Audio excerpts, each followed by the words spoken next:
ಹೇ guys ಎಲ್ಲರಿಗೂ ನಮಸ್ಕಾರ, welcome back to Sagar stories. ಮಗ ನೆನ್ನೆ ಬಿಗ್ ಬಾಸ್ನ ಗೆದ್ದಿದ್ದಾಯ್ತು, ಗಿಲ್ಲಿಗೆ ದುಡ್ಡು ಬಂದಿದ್ದಾಯ್ತು, ಜೊತೆಗೆ ಕಾರು ಕೂಡ ಬಂದಿದ್ದಾಯ್ತು.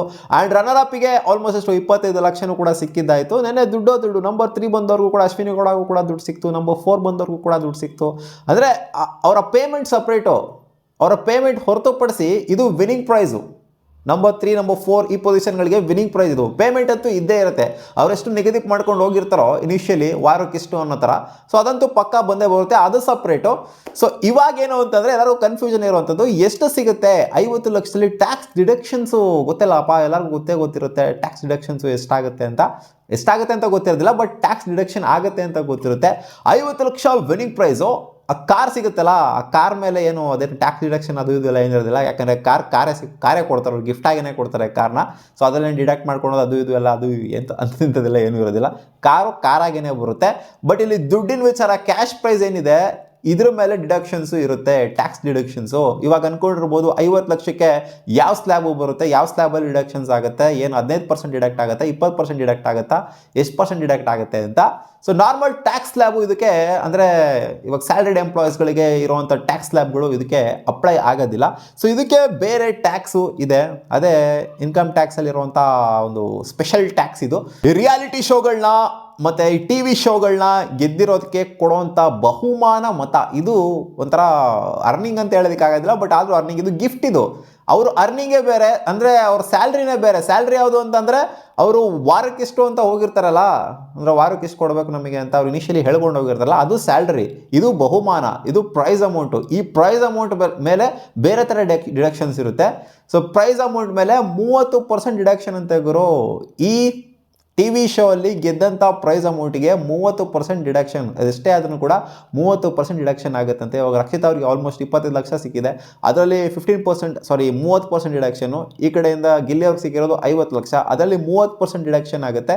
ಸೊ 50 ಲಕ್ಷದಲ್ಲಿ 30% ಡಿಡಕ್ಷನ್ ಆಯಿತು ಅಂತಂದರೆ 15 ಲಕ್ಷ ಡಿಡಕ್ಟ್ ಆಗುತ್ತೆ. ಇದಕ್ಕೆ ಅಡಿಷ್ನಲ್ ಆಗಿ ಸೆಸ್ ಕೂಡ ಹಾಕ್ತಾರೆ, ಅಂದರೆ ಅಡಿಷ್ನಲ್ ಆಗಿ 4% ಸೆಸ್ ಹಾಕ್ತಾರೆ. ಅಂದರೆ 50 ಲಕ್ಷಕ್ಕೆ ಮತ್ತೆ 4% ಸೆಸ್ ಹಾಕೋದಿಲ್ಲ. ಇವಾಗ ಟ್ಯಾಕ್ಸ್ ಏನು ಡಿಡಕ್ಟ್ ಆಗಿರುತ್ತೆ 15 ಲಕ್ಷ, 15 ಲಕ್ಷದ ಮೇಲೆ 4% ಸೆಸ್ ಆಗ್ತು ಅಂದಾಗ 60,000 ಏನೋ ಬರುತ್ತೆ.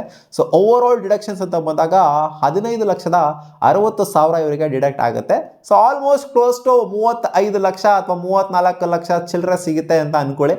ಸೊ ಇವಾಗ 50 ಲಕ್ಷನೇ ಸಿಕ್ಬಿಟ್ಟಿದೆ ಅಂತ ಅನ್ಕೊಳ್ಳೋಕೆ ಹೋಗ್ಬಿಡಿ.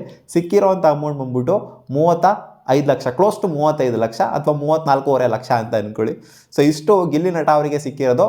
ಇನ್ನು ರಕ್ಷಿತಾ ಅವರಿಗೆ ಸೆಕೆಂಡ್ ಬಂದ್ರಲ್ಲ ರನ್ನರ್ ಅಪ್ಗೆ, ಅವರಿಗೆ ಕ್ಲೋಸ್ ಟು ಎಲ್ಲ ಡಿಡಕ್ಷನ್ಸ್ ಎಲ್ಲ ಆಗ್ಬಿಟ್ಟು 17.5 ಲಕ್ಷ, ಕ್ಲೋಸ್ ಟು 17.5 ಲಕ್ಷ ಸಿಕ್ಕಿದೆ. 25 ಲಕ್ಷದಲ್ಲಿ ಆಲ್ಮೋಸ್ಟ್ ಕ್ಲೋಸ್ ಟು 17.5 ಲಕ್ಷ ಸಿಕ್ಕಿದೆ ಅಂತ ಅನ್ಕೊಳ್ಳಿ. ಮಗ ಅನ್ಕೊಳ್ಳಿ, ಎಲ್ಲ ಸಿಕ್ಕಿದೆ, ಅಷ್ಟೇ ಸಿಗೋದು. ಯಾಕಂದರೆ ಟ್ಯಾಕ್ಸ್ ಡಿಡಕ್ಷನ್ಸ್ ಮಾಡಿಬಿಟ್ಟೆ, TDS ಕಟ್ ಮಾಡಿಬಿಟ್ಟೆ ಕೊಡೋದು. ವಾರಕ್ಕೆ ಇಷ್ಟಿಷ್ಟು ಅಮೌಂಟ್ ಕೊಡಬೇಕು ಅಂತ ಮಾತಾಡ್ಕೊಂಡು ಬಂದಿರ್ತಾರಲ್ಲ ಇನಿಷಿಯಲಿ, ಅದು ಸ್ಯಾಲ್ರಿ ಅಂಡರ್ ಬರುತ್ತೆ. ಸೊ ಅದನ್ನು ಬೇರೆ ಥರ ಡಿಡಕ್ಷನ್ಸ್ ಆಗುತ್ತೆ ಅದಕ್ಕೆ.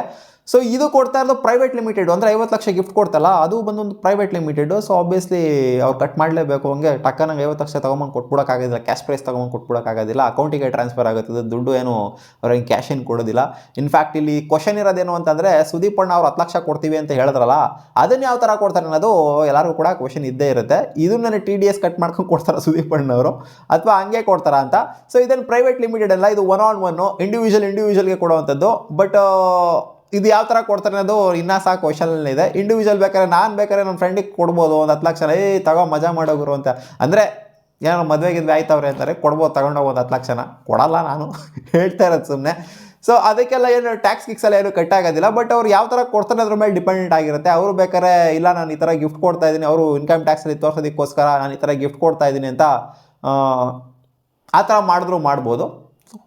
ಅದು ಕೂಡ ನನ್ನ ಪ್ರಕಾರ ಕಟ್ ಮಾಡ್ಕೊಂಡೇನೆ ಕೊಡ್ತಾರೆ ಅಂತ ಅನ್ನಿಸ್ತಾ ಇದೆ. ಯಾಕಂತಂದರೆ ಅವರು ಕೂಡ ಟ್ಯಾಕ್ಸಬಲ್ ಆಗ್ತಾರಲ್ಲಪ್ಪ, ಸುದೀಪ್ ಅವ್ರಿಗೇನು ದುಡ್ಡೇನು ಉದ್ರೋದಿಲ್ಲ, ಅವರು ಕೂಡ ಇನ್ಕಮ್ ಟ್ಯಾಕ್ಸ್ ಅಂಡರಲ್ಲಿ ಬರ್ತಾರೆ, ಎಲ್ಲರೂ ಕೂಡ ಸ್ಕೋಪಲ್ಲೇ ಇರ್ತಾರೆ ಅವರೆಲ್ಲ. ಸೊ ಅವ್ರು ದಾನ ಮಾಡ್ತಾ ಇರೋ ಥರ ಇದು ಒಂಥರ ತೋರಿಸ್ಬೋದು ಅವ್ರು ಇನ್ಕಮ್ ಟ್ಯಾಕ್ಸಲ್ಲಿ, ಇಲ್ಲ ಕೊಡ್ತಾ ಇದ್ದೀನಿ ನೋಡಿ ಗಿಫ್ಟ್ ಕೊಡ್ತಾ ಇದ್ದೀನಿ ಅನ್ನೋ ಥರ.